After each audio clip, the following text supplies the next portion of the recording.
proponemos que este pensamiento que les decía se basa en 3 principios.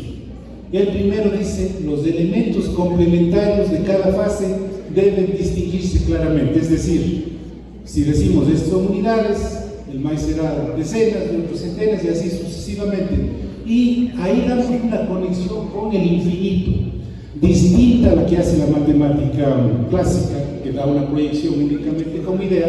Aquí, en cambio, a través de fases con elementos concretos, vamos generando esa comunicación del churro, ¿no es cierto?, llegando a distintas fases. La segunda dice: para cada fase se debe establecer un recorrido donde los elementos se complementen hasta consolidar una fase. Aquí no hay temas de jerarquías, aquí más bien es un espacio donde simplemente se va complementando hasta que se cumple la fase y se genera otra. Esto tal vez es más simple si veamos o si pensamos esto del churro no en 2 dimensiones sino en 3 dimensiones. Ya, aquí se cumpliría una fase, llega al centro, se da la siguiente, pero imaginemos que es en 3 dimensiones, es mucho más simple. ¿Ya?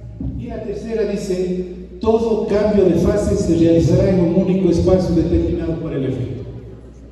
Nosotros decimos es la quilla, es la luna, y asumimos eso en nuestras propuestas. Sí, aquí también tenemos este espacio, y esto es fundamental, y eso es lo que diferencia, por ejemplo, la taptana del ábaco, de la impana, porque aquí no hay lugar para las ambigüedades al representar cantidades, que como les decía es la operación más complicada. Sí, simplemente irán asomando en fases a través de esa distinción de los elementos y podemos representar cualquier cantidad. Sí, con estos 3 principios tenemos ya una herramienta o alcanzamos una herramienta para poder ir dando respuestas a distintos colectivos. Sigamos. Aquí tenemos ustedes al frente la uña taptana, una taptana pensada para simplemente trabajar la relación cantidad-número en los niños, que se hizo complementario a este cuento, el cuento Cuchilla y el Pasto, ¿ya? Que es una adaptación de la leyenda de la Guacamaya. Lo que dice el cuento es: hubo un pueblo valeroso Cañare, y en la parte de la Guacamaya se ubica un elemento, representaría el 1. Se dio un diluvio y se salvaron 2 hermanos. Ubicamos otra ficha en el segundo, estaría representado el 2. Estuvieron 3 días sin alimentos. El 3 salieron y vieron 4 cóndores volando, y así surge más o menos. Sí, eso está en este cuento, se trabaja paralelamente, ya pues complementariamente, hasta que en la última parte dice: ya cada hermano se casó con una guacamaya, tuvieron 9 hijos, y de ahí deriva el pueblo Cañare, que sería ya la nueva base. ¿Sí? Sigamos. Bueno, aquí debo valorar el apoyo que hemos tenido a la Casa de la Lectura, este es un documental que es parte de la información que ustedes pueden acceder en ese repositorio. Sigamos, y de la Organización de Estados Iberoamericanos, ¿no? Sigan.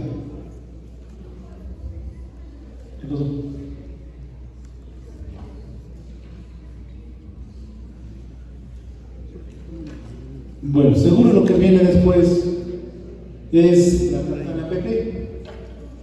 De acuerdo a los tiempos, hay que sujetarse, ¿no es cierto? Y tenemos nosotros una taptana, una PP, donde tranquilamente se pueden trabajar estos conceptos, muy similar a la taptana Cañare que les mostré, que se puede trabajar en el celular. Sigamos.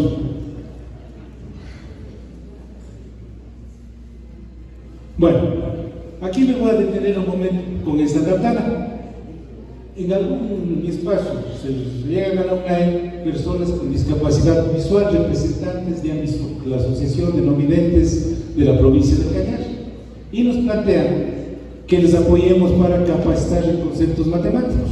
Sí, obviamente, el pensar algo así, o algo como las otras taptanas que se han mostrado, para los no videntes va a resultar un problema. Sí, ¿qué es lo que pensamos? Diseñamos esto: la quilla taptana. Está ahí, ¿cierto? ¿Cómo se plantea esto? Retomamos lo del contador Cañare, pero ya el movimiento ya no es en espiral, sino es ovalado. Es decir, ahí tenemos los 9 pozos, que son los círculos pequeños, donde se representaría del 1 al 9, y luego arriba estaría la fase de la quilla, que haría que el no vidente, simplemente por el tacto, se percate de que hay una nueva base y cambie de base. ¿Sí? Esto lo validamos. Les comento que la primera que utilizamos fue de color rojo y azul, y pensábamos con fichas de madera.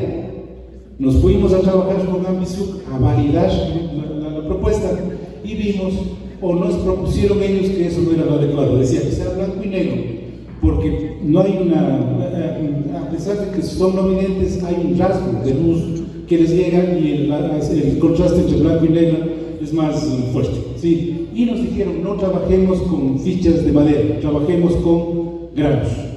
¿Qué hicimos ahí nosotros? Aprovechamos ese potencial que se desarrolla en los no videntes para el sentido del tacto y el sentido de la ubicación. ¿Cómo funciona esto?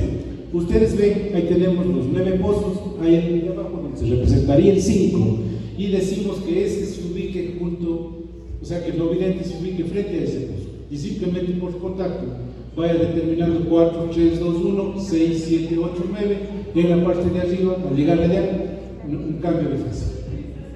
Sí, los dos espacios de ahí son más o menos para hacer esto. Sí, para tener estos espacios, porque cuando hacemos una operación, yo les pido a ustedes que sumen 10 más 12 y más 4. ¿Cómo hacemos? ¿Sumamos los 3 números directamente?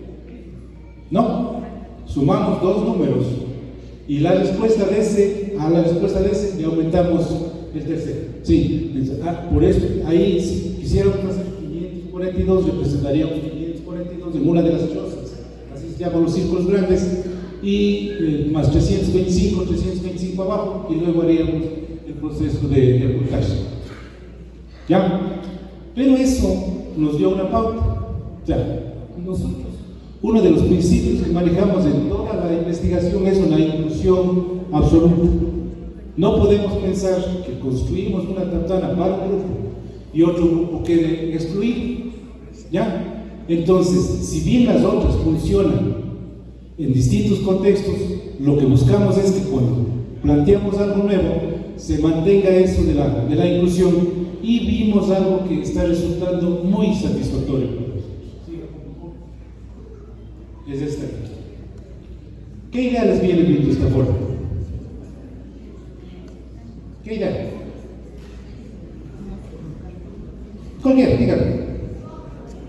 Un 8, una manzana, un muñeco, ¿sí o no? Y fíjense, de esos tamaños cambiamos a este. ¿Para qué? Para que este sea ya útil como parte de la mochila de nuestros niños. ¿Ya? Esto lo trabajamos con el profesor Antonio Dulce, y validamos ahí en Sicilia, sí, la primera validación que se hizo en la escuelita de Sicilia. Y sigue lo mismo que hemos venido diciendo. Aquí el niño, ¿sí?, trabajaría 1, 2, 3, 4, 5, 6, 7, 8, 9, cambio de fase. ¿Sí? Si estamos pensando, esto serían unidades, otro tipo de grados serían decenas. Es decir, si aquí tengo, a ver, digamos, esta es unidad, y supongamos que un maíz son decenas. Si tengo aquí, este es el todo, el pozo segundo, ¿cierto? Sí. Si tengo aquí esta granito, ¿cuánto me representaría? Son unidades. 2. Pero si pongo aquí el maíz, que son decenas, ¿cuánto me representaría? 20. Y si pongo los dos iguales, 20. Y el proceso de conteo, ¿a qué se reduce? Teníamos ahí 2, simplemente 3, 4, 5, 6, 7, 8, 9, cambio de fase. ¿Sí?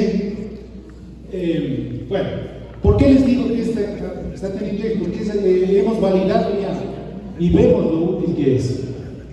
Está ya una cartilla por salir, trabajado con el profesor Antonio, que justamente dé pautas ya para lograr estos resultados. Ya, y para que esto vaya al aula. La última capacitación que hicimos aquí en Callao, no fue eso, pero la última capacitación que hicimos en Quito, con los profesores, con los coordinadores pedagógicos de la Dirección de Educación Intercultural, ¿sí?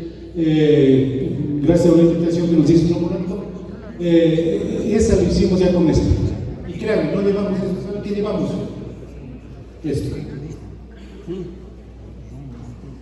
Sí, porque queremos trabajar la interdisciplinaridad. ¿Y qué es lo que hacemos?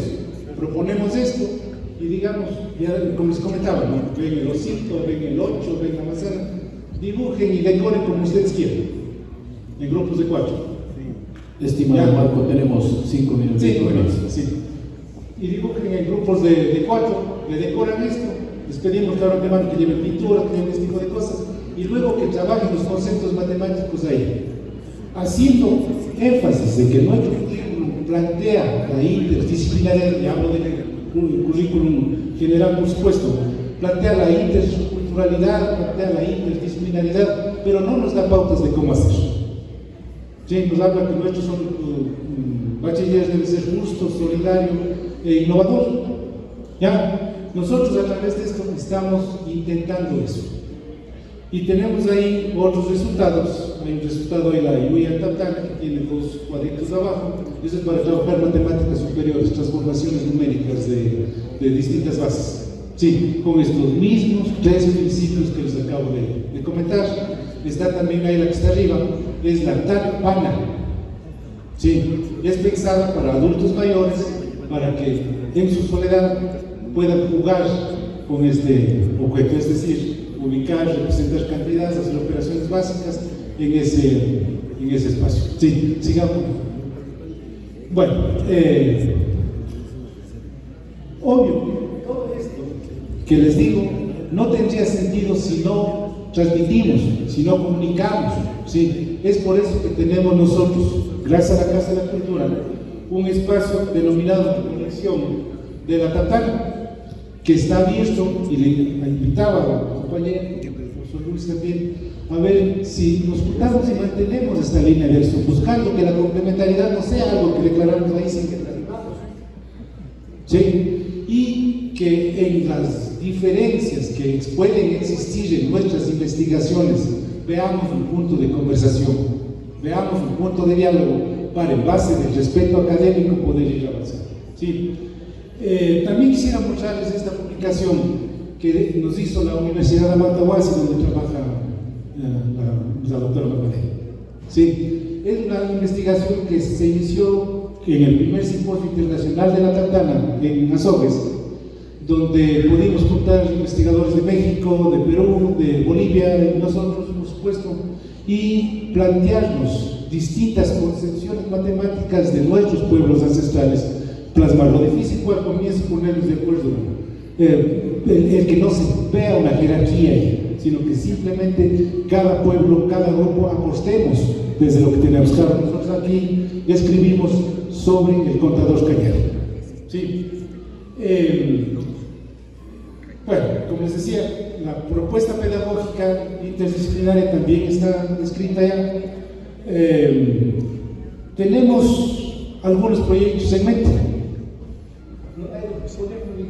Tenemos, por ejemplo, el centro del pensamiento de la Tatana Cañar.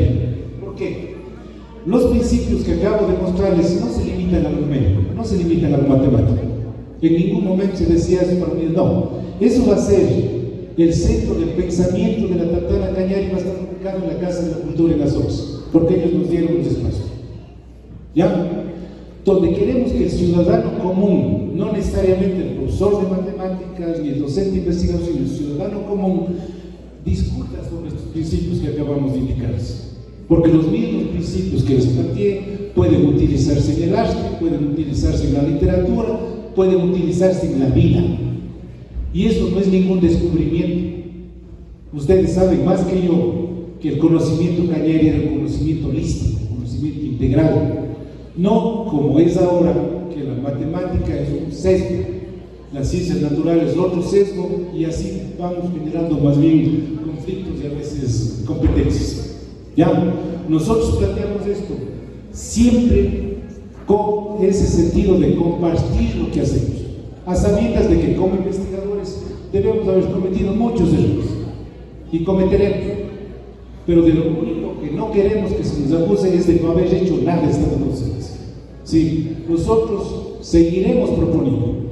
Por sobre la ley está el ser humano, y el ser humano tiene que buscar su bienestar con todo su ímpetu.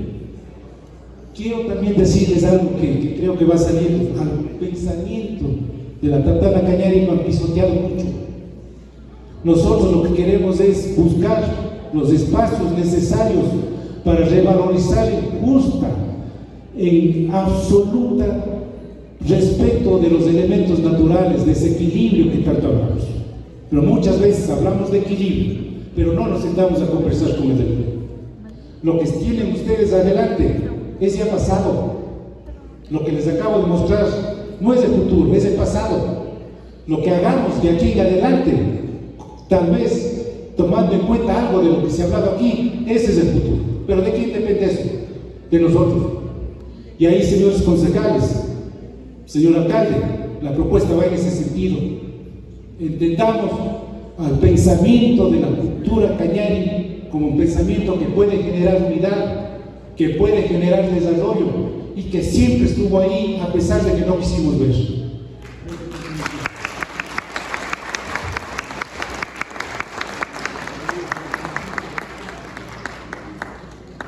Muchísimas gracias al doctor Benicio Vázquez por la presentación. Bien, vamos a hacer un resumen rápido. Ha iniciado manifestando algunas ideas fundamentales a través de los conocimientos recreados. Se trata de buscar la recreación y la complementariedad con los demás conocimientos. Habla también de algunos libros publicados desde el año 1412 hasta 1560, donde ya se refiere de un contador, igual ratifica la nominación del uso del material, como también nominación y uso del material por parte de Jesús Arriaga. Igual el vocablo taptana, también utilizado en el texto del Lexicon Quichua de Fray Domingo Santo Tomás.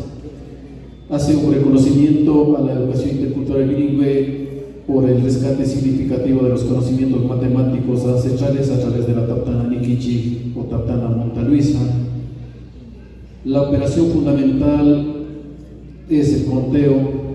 A su vez también se refiere a lo que es la Taptana boliana o Taptana recreada por Bolívar Yantalema, conocido como Taptana ambidextra. En todo este proceso le dieron mucho valor a los tableros de objetos y no a los elementos complementarios. Los elementos complementarios son los que permiten adquirir los mejores resultados. La Taptana Cañari recreada se ha considerado mucho la identidad del pueblo cañari. En uno de los materiales se relaciona con el mito de origen de la cultura cañari, en este caso las guacamayas. Además presenta el app de la Taptana Cañari para el uso en los celulares.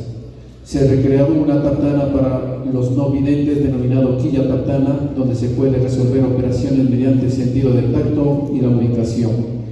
A continuación se presenta el material denominado Taptanita, que sirve para armar cantidades mediante la transformación de las unidades decenas, centenas, que fue retomado de la Taptana para los no videntes o Quilla Taptana. Cada uno de estos materiales recreados siempre se desarrolla mediante principios indicados en la exposición inicial, los 3 principios. Puntualiza que todas las propuestas siempre son con el pensamiento de compartir, respetando los elementos naturales. Finalmente, manifiesta que los materiales hasta acá presentados, expuestos, recreados, ya son del pasado. Desde hoy en adelante tenemos que hacer una minga colectiva, siempre con el apoyo de nuestras entidades locales para recrear nuevos materiales. Muchísimas gracias por la magnífica presentación. A continuación vamos a pasar con las preguntas. Solicitamos el apoyo logístico, por favor. Igualmente vamos a solicitar 4 preguntas para el doctor Marco Vinicio.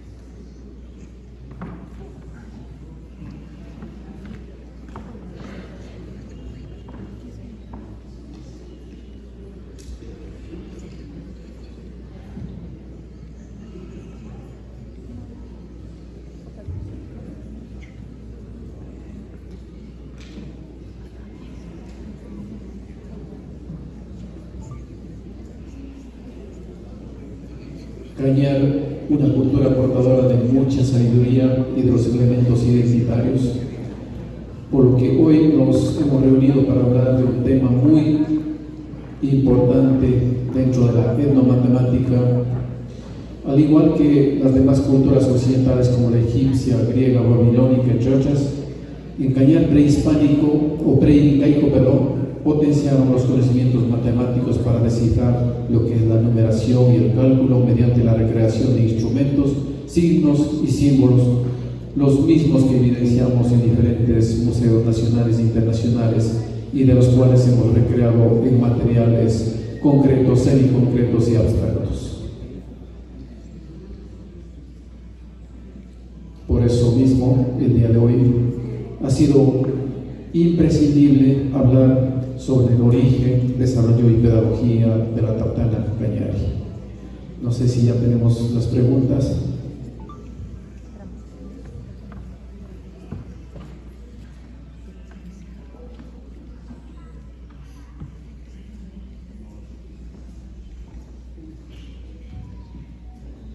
Shun Nikitapuy.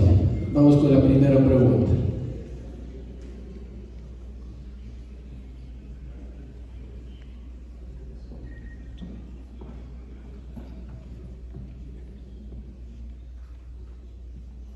A ver, que la matemática es holística, interdisciplinar. ¿Por qué no se utiliza la lengua quichua? Eso sería la primera pregunta. Si pudieran ustedes acceder al cuento, ¿sí? Tiene las dos versiones, castellano y quechua, el cuento Cuchilla y Pacha, ¿sí? ¿Qué buscamos nosotros? Y qué buena pregunta. Es que la interdisciplinaridad surja de la vida, no desde el laboratorio. Es decir, que la interdisciplinaridad nos permita a nosotros conectarnos con el entorno. Alguna vez hacíamos un taller en Guamote, hicimos la actividad que más o menos ustedes entiendan, y ¿qué es lo que se plantea ahí? De aquí veo a los profesores, algunos han estado en los talleres que se han dictado, ¿cierto? Y ustedes saben, primero lo que se plantea es que se haga una narrativa, y que en base de esa narrativa, complementando a esa narrativa, se haga un diseño, y que de ese diseño se empiece a trabajar el concepto de la tartana, ya, o los conceptos de la tartana. Cuando hicimos en Guamote, esas narrativas se hicieron en quechua.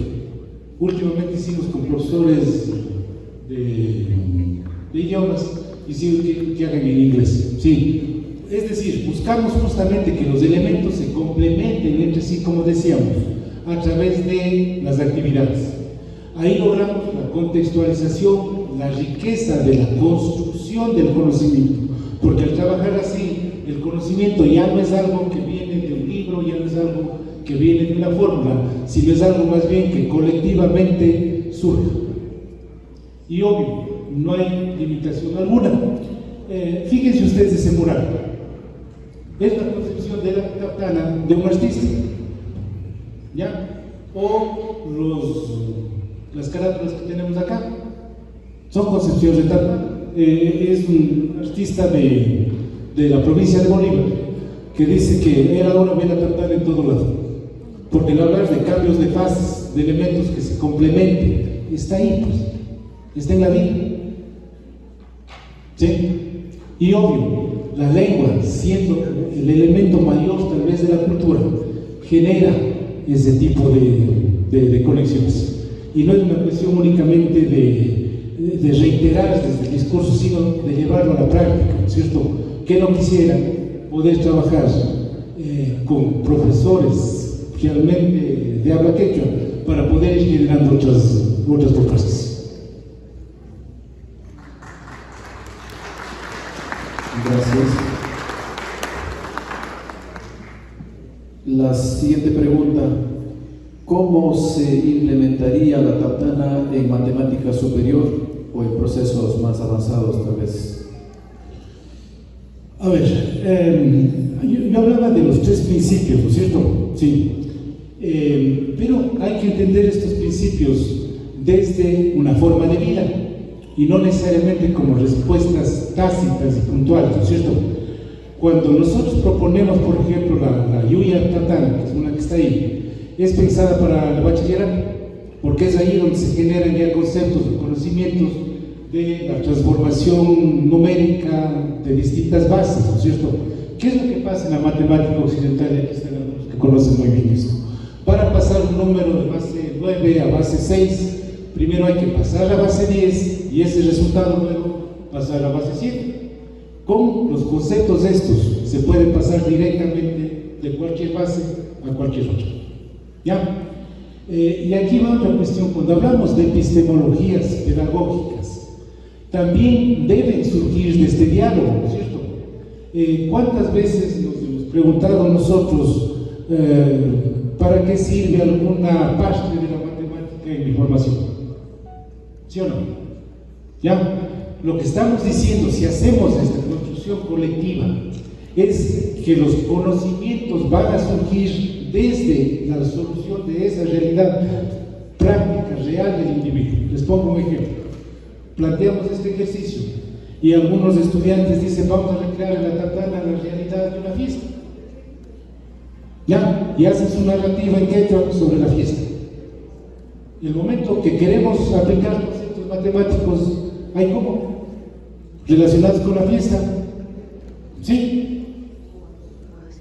Sí, pero ahí el conocimiento no surge de una tabla, de una memoria de alguien, sino surge más bien de una necesidad auténtica, ¿no es cierto? Y en ese mismo contexto surgen conocimientos de ciencias sociales, claro, y ciencias naturales y todo lo que ustedes quieran. Y esto no es ninguna cuestión de invento, ¿no es cierto? Es porque nuestra realidad es sistémica. ¿Qué es lo que pasaba y sucede todavía en algunos lugares?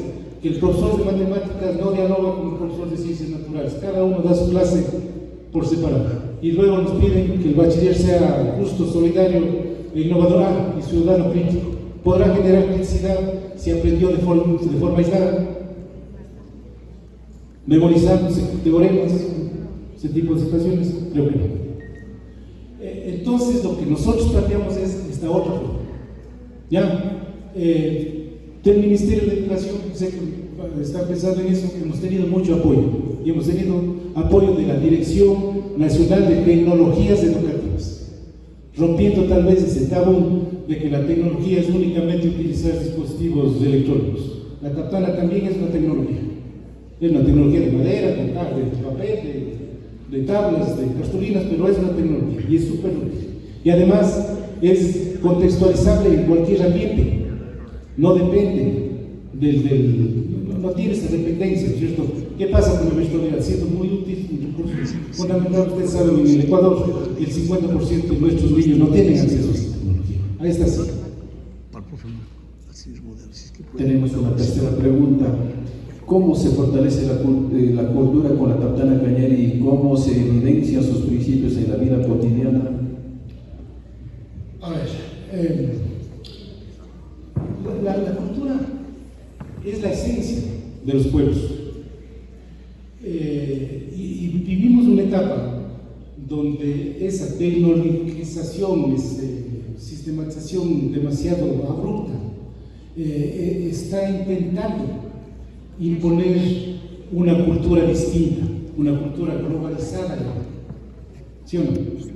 Nosotros estamos seguros, y eso tenemos datos, de que este tipo de actividades, este tipo de ejercicios, este tipo de propuestas terminan revalorizando lo que somos como pueblo, entendiendo por supuesto que siempre habrá necesidad del diálogo, que siempre habrá necesidad de esa complementariedad que tiene que haber entre los distintos actores. Yo les ponía el ejemplo, ¿no es cierto? Si no entendemos a la Tatana sin estos elementos complementarios no va a funcionar. Y fíjense, la una puede ser más grande, puede verse, pero si no hay esta complementariedad, no funciona. La cultura tiene que mostrarse en esa complementariedad, justamente por ese espacio de buscar que esto no quede dentro de la academia, sino que más bien se conecte con la cultura. Es que el centro de pensamiento de la cultura de la Tatana Cañari va a funcionar en la Casa de la Cultura en Azogues. Justamente por eso estamos pensando y tenemos ya los recursos, gracias a la Organización de Estados Iberoamericanos, para ubicar tartanas en distintos lugares emblemáticos de nuestra identidad cañari. Van a estar en Illapilca, va a estar aquí en Huanto, va a estar también en Coyoctor. En definitiva son 6. Tenemos ya los recursos para hacer tartanas en piedra con unos 20 por 80, se contrataron ya y aspiramos que para noviembre en las jornadas de escuelas innovadoras se vaya fortaleciendo eso, porque a la vez la cultura necesita sustentarse en el desarrollo para poder avanzar. Y aspiramos a ubicar de esta manera, conectados siempre con ese código para tener una interrelación, sí, podamos desarrollar aspectos también de turismo. Culminamos con una última pregunta. ¿Por qué los reconocimientos no se otorgan al pueblo cañari, al colectivo, en lugar de presentarlo como un logro individual? Además, se menciona que es un trabajo en desarrollo. ¿No sería más adecuado involucrar a los profesionales cañaris que sean pioneros en este conocimiento para asegurar la autenticidad y continuidad de su legado? No somos de las personas que buscamos reconocimientos, y ustedes eso lo saben. Sí, pero si se dan los reconocimientos, aceptamos y agradecemos. El hecho de que estemos en este diálogo, de que hayamos propuesto nosotros este cronograma de eventos, es así, estimado empresario, sí, muestra que queremos poner a consideración lo que venimos haciendo. Y aspiramos, invitamos, en algún momento llamé una distinción de aquí de Cañari, a pedirle que se sume a lo que nosotros hacemos. ¿Saben qué nos dijeron? Que ellos ya saben posiblemente la tartana y que no quieren más. Sí, nos han llamado, ¿sí o no? Nos han llamado de la Dirección Nacional de Interculturalidad, con ellos estamos trabajando una propuesta.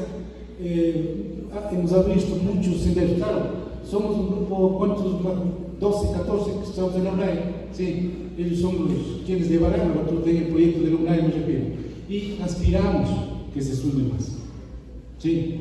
Esta propuesta, este proyecto es un proyecto vivo, por eso les decía, lo que está ahí ya es pasado. Sí, lo que viene luego es qué haremos nosotros. ¿Ya? Y por supuesto, otra vez, que la complementariedad del respeto de la identidad cultural, la complementariedad de la interculturalidad. Fíjense ustedes en lo que venimos viendo y en lo que se dice esta mañana. La interculturalidad está presente. Sí, y no mostramos los saberes cañaris como algo de pasado, como algo de museo, no, los mostramos que pueden servir para ayudar a los no videntes, para ayudar a los niños, para ayudar al profesor, para ayudar al investigador, en definitiva, que pueden servirlos para generar unidad como pueblo. Reitero la invitación, los que quieran sumarse, bienvenidos. Una vez más, agradecemos por la presentación y representamos por el doctor Marco Vinicio Vázquez Hernán. Muchísimas gracias. Como